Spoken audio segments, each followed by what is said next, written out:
Coming up on Daily Iowan TV, we speak to a University of Iowa student with a record label.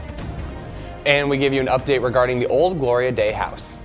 Because this turned out to be an extremely important house, even more important than we initially thought it was.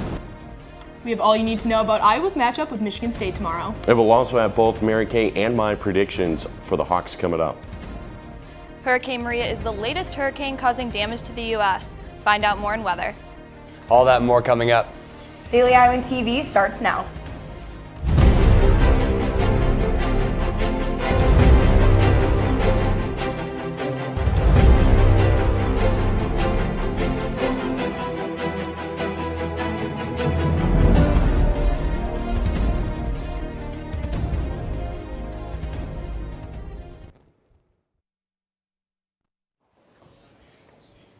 Good morning and thanks for joining us. I'm Becca Scadden. And I'm Cole Johnson. One Wisconsin man used a messaging app to entice a juvenile for sex and traveled to Iowa to meet the juvenile. 26-year-old Carson T. Sibley has pleaded guilty in U.S. federal court yesterday to one count of enticement of a minor. The other 4 are to be dismissed at sentencing. During the hearing, he admitted he had persuaded and enticed the juvenile to engage in sex while knowing he was under the age of 18. According to the plea agreement, he agreed to face 30 years in federal prison. There's been a lot of damage with Hurricane Maria in Puerto Rico. Let's toss it over to Lauren Varel in the weather studio for an update on that. Lauren? Hurricane Maria hit Puerto Rico last week as a Category 4 storm, leaving 3.4 million people without power. Maria was downgraded to a tropical storm earlier this week, and by Wednesday it has regained strength, becoming a Category 1. Maria hit the beaches of North Carolina yesterday and is currently moving east into the Atlantic away from the United States coast. This is a satellite photo of Hurricane Maria from 2 days ago, and it is now moving further into the Atlantic. Last night, the Iowa Senate reached a $1.75 million settlement on a sex harassment lawsuit. Former Iowa Senate GOP Communications Director Kirsten Anderson was allegedly fired in May of 2013. A few hours before being fired, she filed a complaint about the toxic work environment caused by sexual harassment. The proposed agreement of $1.75 million will be split up, with $1 million going to Anderson and $705,000 going to the Coppola Law Firm of West Des Moines. However, the State Appeal Board must still approve it. The panel is scheduled to meet Monday. And there's been a ton of recent effort to preserve an 1800s house in Iowa City. Ethan Gutstein has the story. For the past month, the future of one of Iowa City's oldest homes has been up in the air. Known as the Sanze Gilmore House, this house was built in the 1840s, with some of the past residents being former UI President Eugene Gilmore and his family. Last month, the University of Iowa announced that they were buying the Gloria Day Lutheran Church's property, which is where the house currently sits. Jenna Lee Swain, chair of the Iowa City Historic Preservation Committee, suggests the house should not be moved. I think the very best option would be for it to stay where it is, and I wonder if perhaps the university would challenge itself to build around the house. Additionally, Swain views old houses as something current people can benefit and learn from.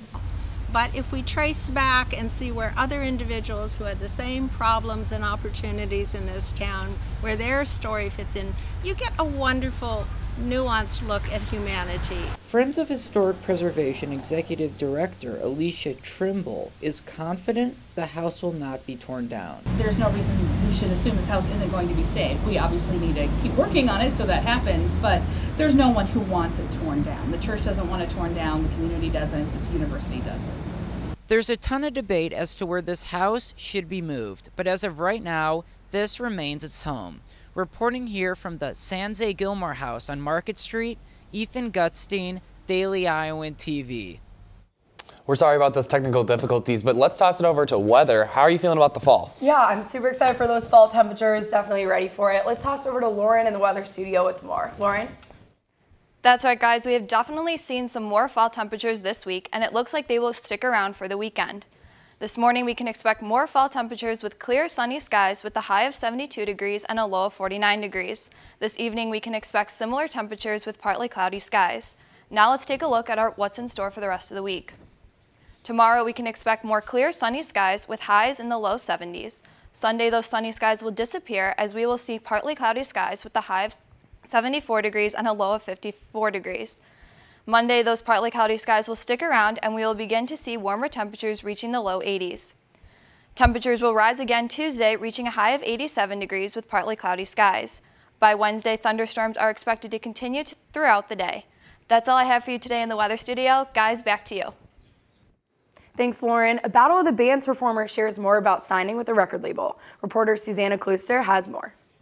I sat down with Lily DeTay for an exclusive interview about her upcoming performance at the first annual Battle of the Bands. Lily is a sophomore here at the University of Iowa, but beyond that, she is a singer and songwriter.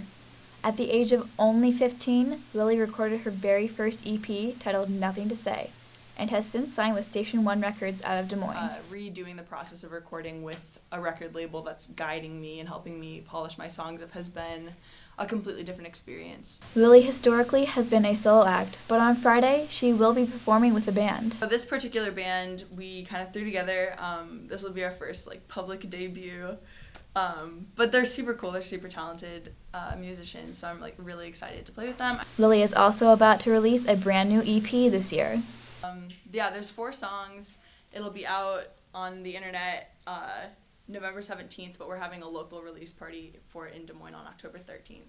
Lily will be performing here at Hubbard Park this Friday from 6 to 9 p.m. Be sure to stop by to check her and 4 other amazing bands out. Reporting for Daily Iowan TV, I'm Susanna Klooster. Kid captains are kids who are selected to be the honorary captain by the University of Iowa Children's Hospital for one Iowa football game. This week's captain is Camden Reasoner. An 11-year-old girl from Dubuque, Iowa has a smile that can light up a room.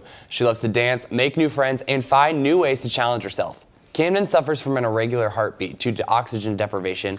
Camden has had to work hard to overcome her body not developing properly, as well as muscle stiffness in her legs. All of us here at the DI hope she has a great time cheering on the Hawks.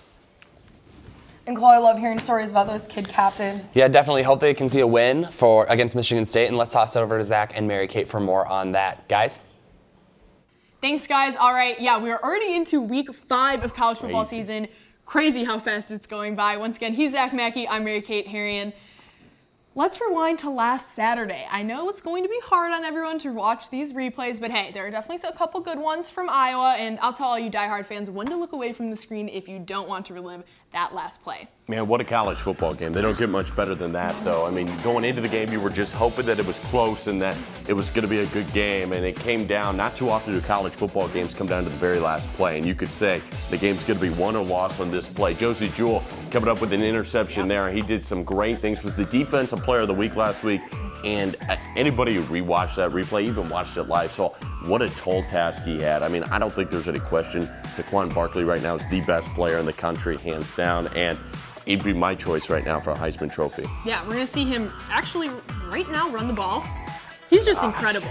He is. Back and forth, get him in space, and then he dances down the sideline here.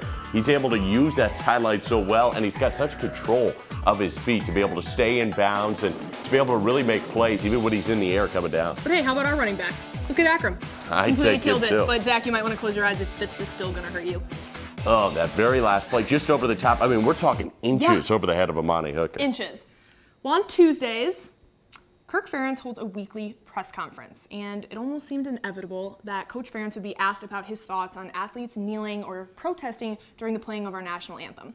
Here's what the coach had to say on the issue.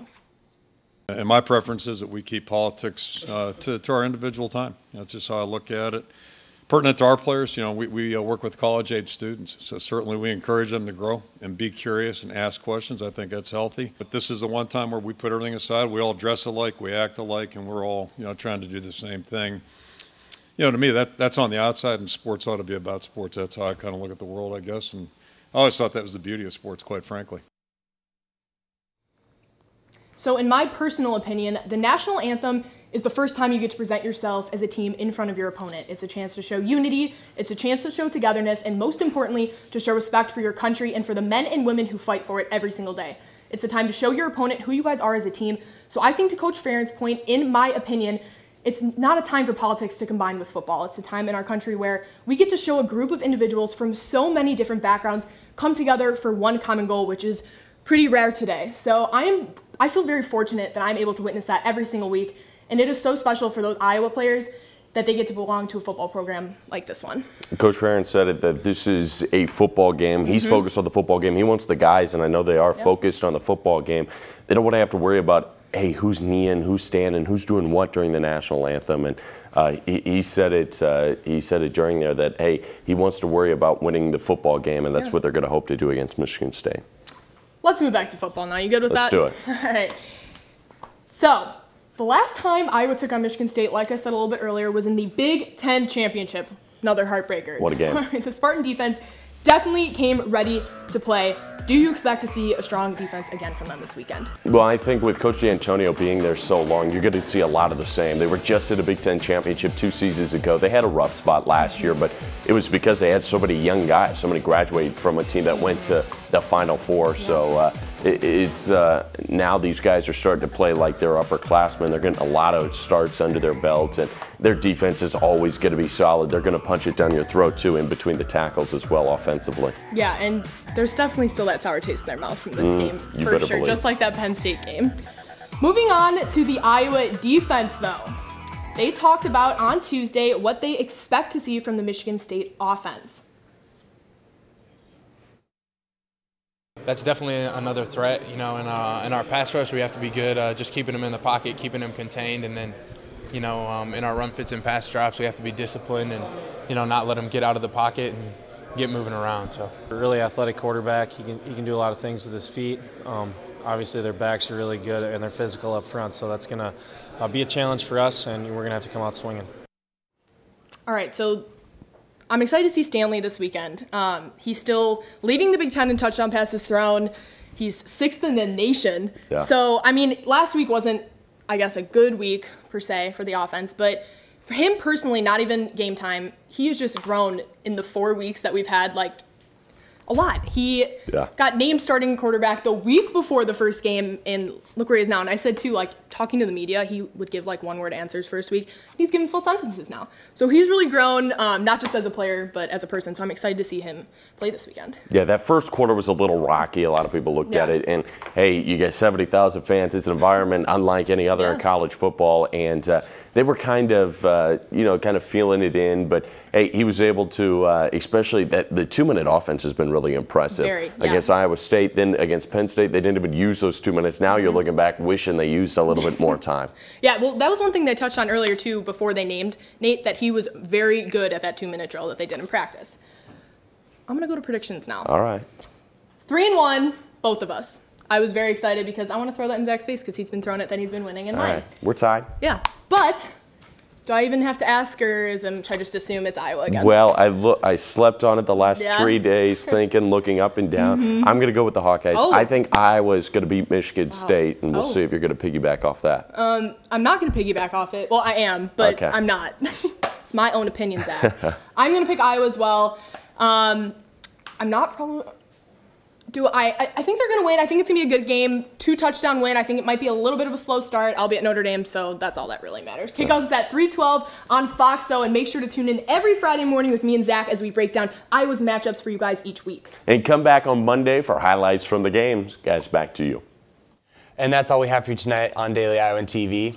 Be sure to check out our website, dailyiowan.com, for all the latest news. For Daily Iowan TV, I'm Becca Scadden. And I'm Cole Johnson. Have a great day.